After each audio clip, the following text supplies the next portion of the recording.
I'm here. I found it. Yay. Did Brent find it? Nope, not yet. I had 2 screens that were open, and it was a little confusing for me, but I think it's because I had one already. Yeah. I couldn't find where I started it again. Like, I had to dig back and go through, like, all the different crap that I went through earlier. And for some reason, my window is... This is really weird. I'm in this, like... Oh, see, it's because I have my TV screen going, too. And my spouse is making pizza. That may be a little bit of a distraction. Okay, none of that. Where's Brent, though? Okay, you got the link. And I put it in the dock, even. Okay, so there's his cursor. Yep. Come on, Brent. That's me. Oh. If you click on it, does it go? Does it take you there? I don't know. Oh, I got a little message that says Hangouts has changed. Click allow above to turn on your webcam. I'm going to do that and see if I can be added twice. Because if I can do it, then I know he can do it. Oh, yep, look. Hi. Okay. There we go. So I... Oh, my gosh. Dario, Audra. Oh, I think I saw him. I quit. So now I'm just in one. Oh. Where is he? There's this cursor right there. So I just clicked on the thing and it had. Oh, now he's on it. His cursor's on it now. Okay, click on it. Oh, weird. It's like cyber stalking. He's gonna. So you're gonna see him add, I think. Maybe. Dun dun dun. It might be yelling at him if he's not logged into his Google account. It will yell at him.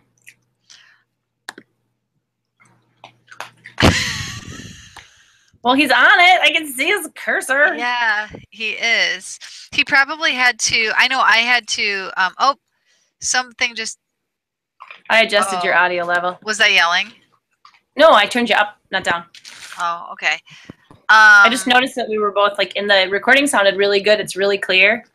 But okay. I noticed that we were both a little quiet, and I am not a quiet person. So. Yeah, me either. Here, I'm going to share the stopwatch again. So we have that in our thing.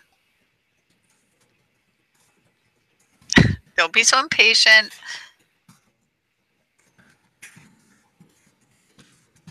Well, it's going to take us 20 minutes to do a run through, and then we have to do the real recording. And there's pizza going in my kitchen right now.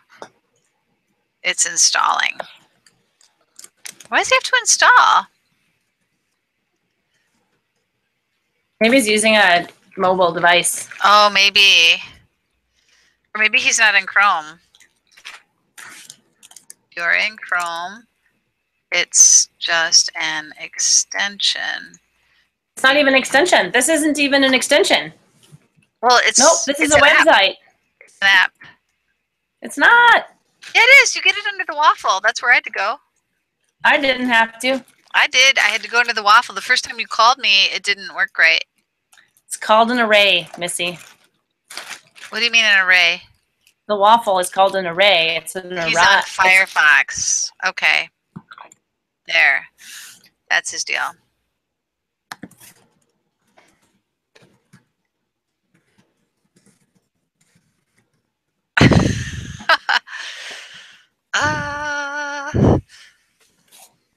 I think we're going to be close to 10 minutes. I think you and I are going to be slap happy. I think we should never drink together.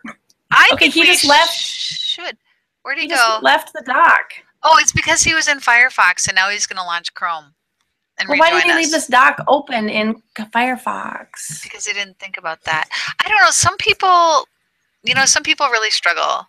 Which, by the way, my kids doing their research papers, mind-blowing for them. I had to teach them that you can pull the tabs out of Chrome, and they could have 2 windows open at the same time. Oh, my God. I had to teach my kids that, too. And then I brought in 4 they were not Chromebooks and not Macs. I brought in 4, like, just Windows PC or laptops. And I showed them the right click on the taskbar and say show side-by-side view. They were just blown away. That's cute. They think I'm magical. But seriously, they don't know which side is the front of notebook paper. We hold it up now. We talk about it. Like, I have to model which side to write on. Because they don't... They write on the back. Yeah. But they don't know? They're used to spiral notebooks. Wow. They have a history of spiral notebooks. Huh. And we never do anything on paper. Like, everything we do is a Google Doc. My kids do their reader's response, daily writing in a Google Doc. Like, right.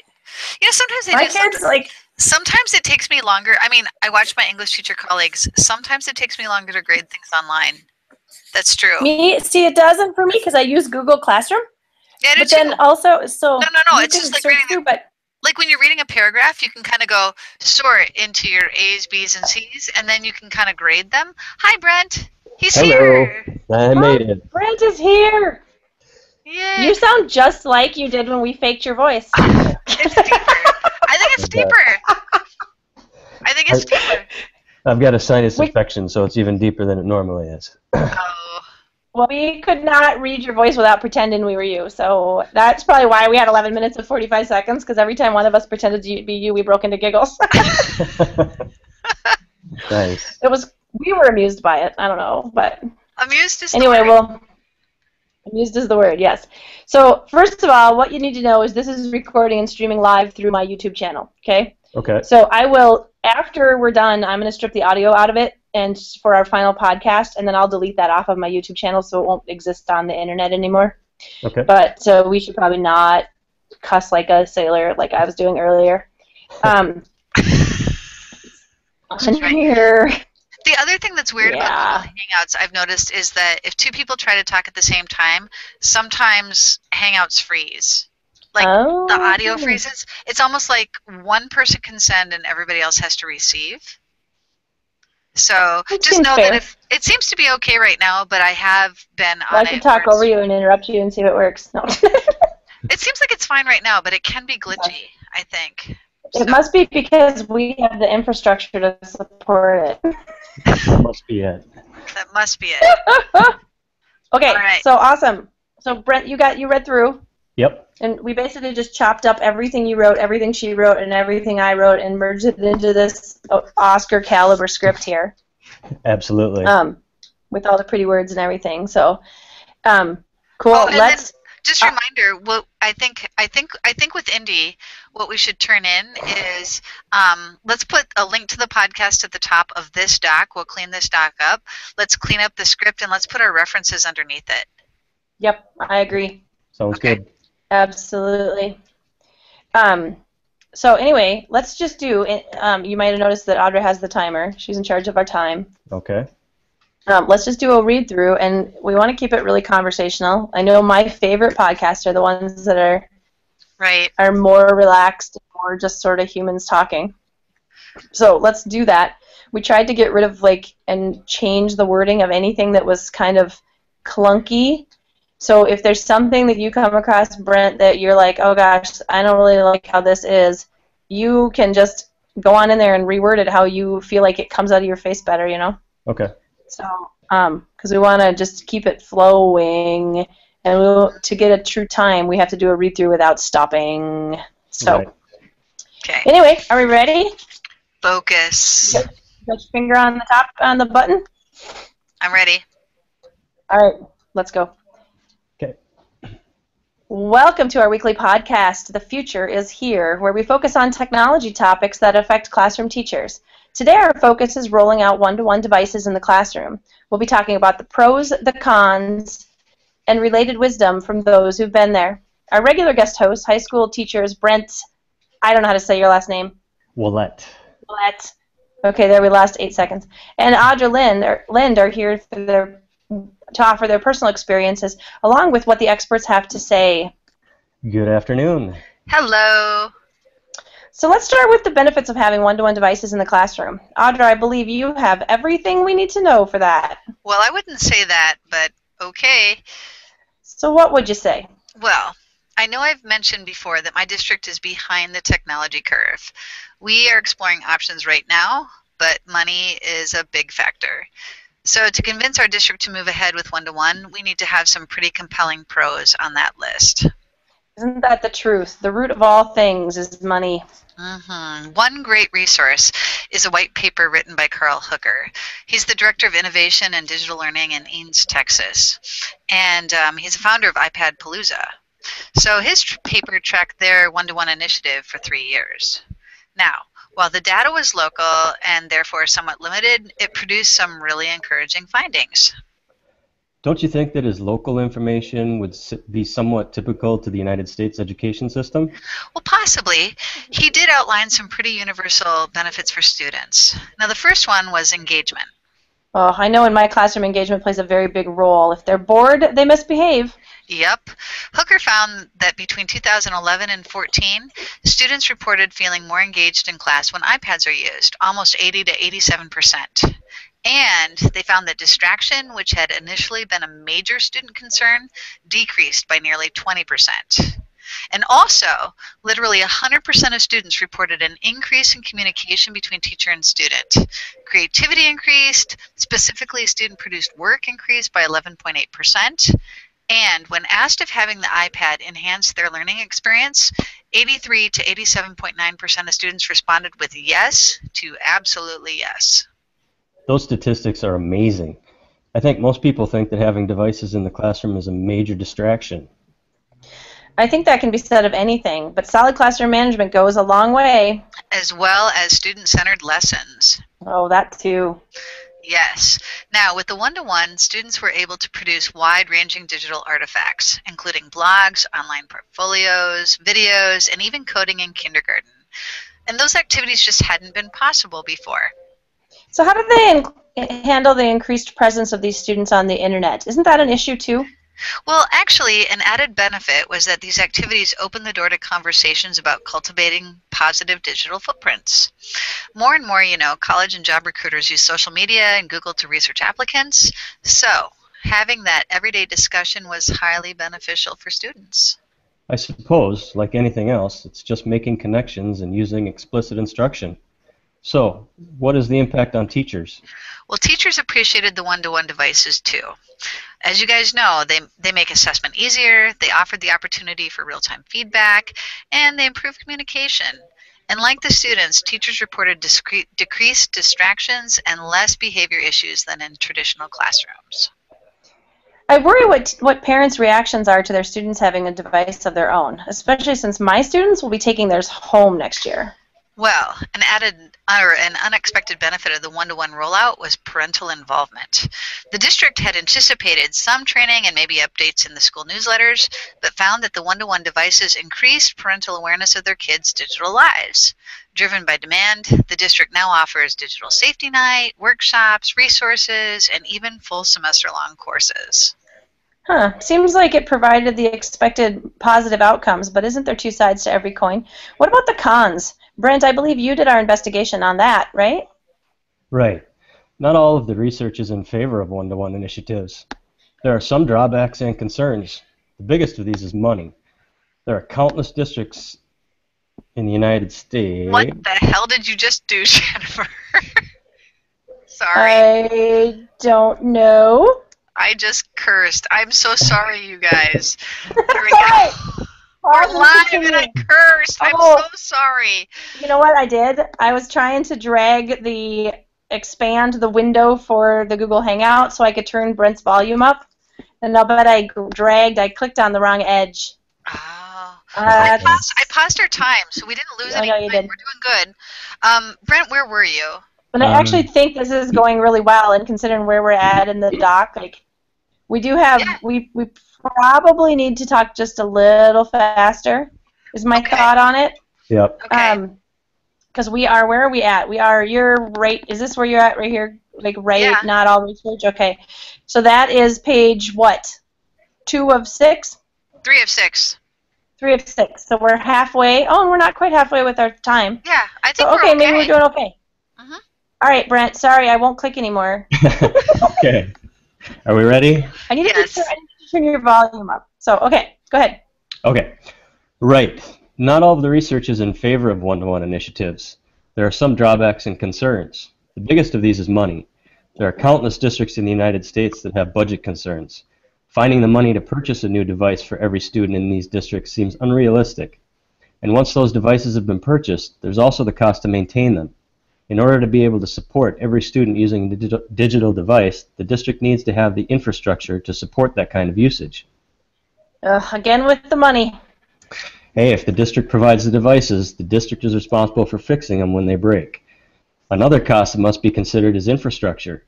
In order to be able to support every student using a digital device, the district needs to have the infrastructure to support it. So what sort of cost is associated with the infrastructure? Don't most schools have a solid infrastructure? Yes, but the added devices usually add additional bandwidth. Most schools do not have enough to support the additional usage. This can require an entire reconfiguration. Exactly. And on top of that, you have to keep in mind training. Not all teachers will possess the skills and knowledge necessary to use, not to mention teach with, the devices. Training requires time and money. I read on the National Center for Education Statistics website that the average elementary school teacher is 42.4 years old in the United States.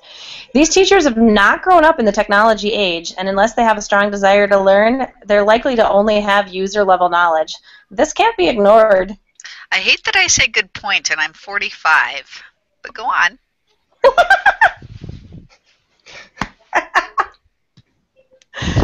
Sorry. I noticed you came back around the money again, though, Brent. Not surprising. Well, in his defense, there have been some huge rollouts, some more successful than others. Los Angeles spent $1 billion purchasing an iPad for every student, and it failed. Failed? Seems like if you have that kind of money, you can make anything work. Yes, failed. FBI investigation, they're being audited, it's a mess. When doing a rollout, whether you're in tiny rural Minnesota or big-time LA, you have to look at the big picture, the hows and whys of digital rollouts. There are definitely concerns that are not related to money as well. Mark Pullen authored an article titled Pros and Cons, Is Elementary Too Early for One-to-One Technology? The first of which is the importance of reading an actual book. As he puts it, there's something important for young students about holding a physical book and understanding the basic essence of reading from left to right, top to bottom, and page to page. Well, that certainly is important. I have fifth graders who can't figure out that the holes on loose leaf paper go on the left. I shouldn't laugh. That's not funny. Another concern is a lack of movement. With information at students' fingertips comes a reduced need for movement. With obesity rates already a big concern, reducing the need for more movement is alarming. And last but not least, using one-to-one technology could lead to a reduced use of concrete manipulatives. As Pullen states, in math, children learn one-to-one correspondence through the use of physical manipulatives, including fingers.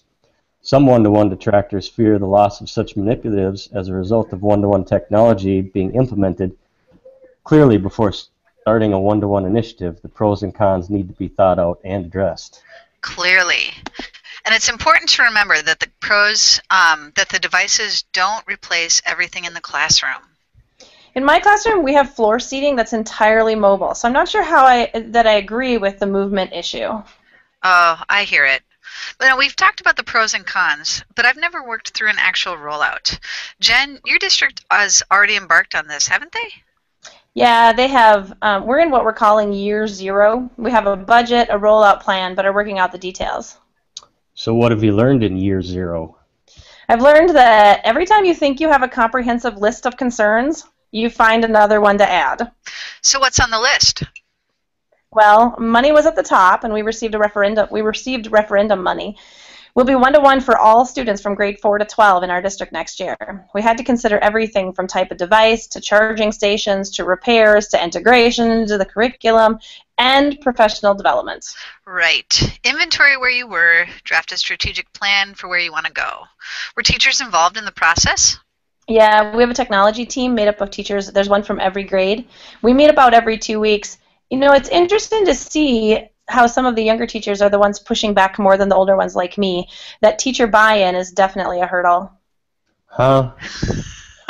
Okay, wait, we have to get, pause us. That was a placeholder. That's where we started. That was a placeholder, and we just keep forgetting to remove it. Every time we do that.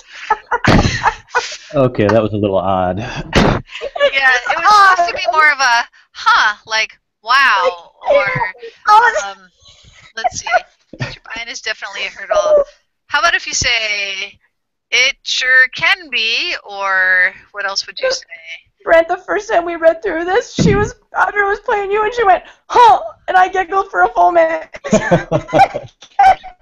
making me cry. Huh with emphasis. Very good. Yeah, teacher Brian is definitely a hurdle. It's more of a, Yes, it is. More like that. Well, How about that? And, so I don't know how old you are, Brent, but Audra and I are both old. We're those old teachers that want to push the initiative. Yeah, you're old too, that's right. Well, I'm 47.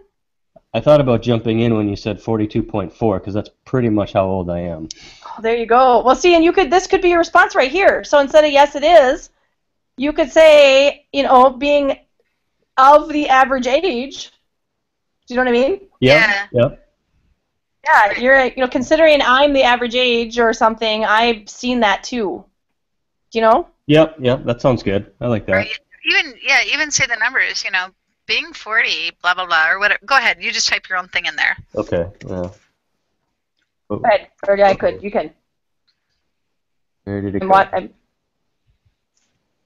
don't know. Don't lose it.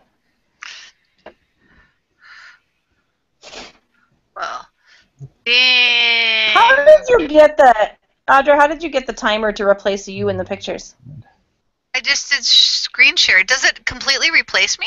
Yeah, it's all we see is timer now. Every time you talk, the timer pops up to remind us how slow we are. Really? Oh, see, I thought it was just sitting down in the corner of everybody's screen because I'm sharing the screen. No, when you talk, it's you. Huh. Wow. I wonder what I could make me. I kind of want to make me not be me. I wonder what I could do. I didn't realize I wasn't there. No, remember you turned your camera off. Well, you guys are going to laugh then because every once in a while I laugh and I bump my webcam on my laptop and I've been totally adjusting it because I thought, oh, I don't want you guys staring at my shirt or staring at the ceiling. Or... You mean your long underwear? Yeah. That's right, I'm still the silhouette of doom. Thermals. Wearing my thermals. It's cold up here today. It's cold here today too. It's I like cold. That. Okay, so where are we? We have Brent's cursor, my cursor's there too now. We have a full page and 42 seconds left. So I think we can do this because the rest of it is not deep. So you have one long one yet to It's not real long though. No. Okay, and I can talk fast if I need to. And we have giggled a bunch. I know. We got to get the... But, a normal podcast, truly, it's human. You do laugh about the fact that I say my kids... And that's a true story, Brett. My kids don't know which side is the front of loose leaf paper. It's crazy. That is crazy. I know, and you had the same reaction Audra did when I said that. She laughed, too. I'm like, true story. So, and that's a natural laugh. You know what I mean? That's a good spot to giggle because it is ridiculous. So, but he's 42.5. Are you 45, Brent? No, I'm 42. No, that's me. Oh, this is Brent speaking. Well, I know. You got. Well, let's add in line though. I just clicked on the wrong. No, I'm right here.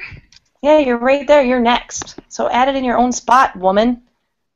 Hey. There we go. In like Flynn. You're drinking the Kool-Aid. That's what you're doing. We talk a lot in my school about Kool-Aid. We have Kool-Aid drinkers and we have non-Kool-Aid drinkers. Interesting topic of conversation. All right, I will adjust that. Last year I taught my 5th graders about Pavlov's dog. Because we had one really manipulative, very charming, very charismatic, bad leader in my class, and all the boys followed him around like Pavlov's dog and did everything he said and reacted exactly how he wanted. And I told them that, and they got so offended, and then they didn't follow him around anymore. Mm-hmm. So nice. I'm not a follower. Nope. All right, so we're at 9:18. Let's start with Brent's line, and by the time he gets to the end of it, I'll have the start button pushed. Okay. Okay. Are we ready? Yes. Yep. All right. Well, being the average teacher age of 42.4 myself, I could see that. Well, I'm 45 and I'm in. So what else has your teacher advisory group determined needs to be on your list? Logistical things are a big topic. What do you do if the student shows up with a dead Chromebook? How do you handle a student who's off task or surfing the web? Right. How do you track which users are doing what on the network? Well, my school uses Chromebooks because this requires the students to log into their Google Apps for Ed account in order to use the device. This links them to the internet through the pre-established set of filters. We can control their usage that way. Right. And what about the network itself? How did you plan for the increased traffic, or was your school already ready? Well, part of the referendum money was used to do a complete overhaul of our infrastructure. It was really expensive, but now we have Wi-Fi hotspots in every classroom. All right. My district applied for the federal dollar E-rate funding, essential in Minnesota. Cut. There you go. I'm not familiar with that. Maybe on a future podcast we can cover how to get funding, especially since money is obviously an issue for everyone. I would say the biggest discussion our tech team has had is teacher training. Many teachers have no idea how to use technology and are now expected to integrate it. Without guidance, many teachers will default to simply having students type their homework instead of writing it. So true. We've all heard the story of the class that gets iPads and they end up collecting dust. Or even worse, are only used for word processing. Well, don't forget about those academic games or the drill and practice websites. Without training, we're just modernizing typing. I suppose the golden rule would be to remember why you're adding one-to-one devices in the first place. Yeah, definitely. The goal is to enhance learning and increase 21st century skills. Many districts jump at the chance to add technology but lack the time or resources to provide professional development. Teachers who are not tech savvy struggle, and the added burden of a classroom with students full of, added burden of a classroom full of students with iPads or Chromebooks, they won't know how to integrate it into their lesson plans, and we'll just have fail. So, how do we get them there, Jen? How do we get them there? Training. Wow, we've covered a lot of information. I'm certain we could keep going and dig deeper. We should revisit these topics on a future segment. Absolutely. Thanks for joining our weekly podcast. The future is here. See you next week. See you next week. Yep. 12 minutes. How do we get longer? Well, here's what I think we should do. I think everybody should take a look at their lines and cut. I think we should each try to cut the equivalent of like text lines. I think we should each cut 7 text lines. Well, and here's what I think too. Like, I know when I'm reading through this, it's not flowing out of my mouth, and so I'm doing a little ad-libbing, and if I ad-libbed more, like if I went through and wrote this the way I would say it, more conversational, it would be shorter too. So right. I'm going to do some of that. Yeah. So, okay. So let's take a couple of minutes. Our goal is going to be to each reduce, maybe 7 is a little aggressive. How about 5? Yeah, that sounds good. Okay. And do then, it. All right. Should we hang up, Jen? Yeah, because it's going to start processing and all that crapola. Okay, and then what you can do is you can post another link up at the top. Yeah.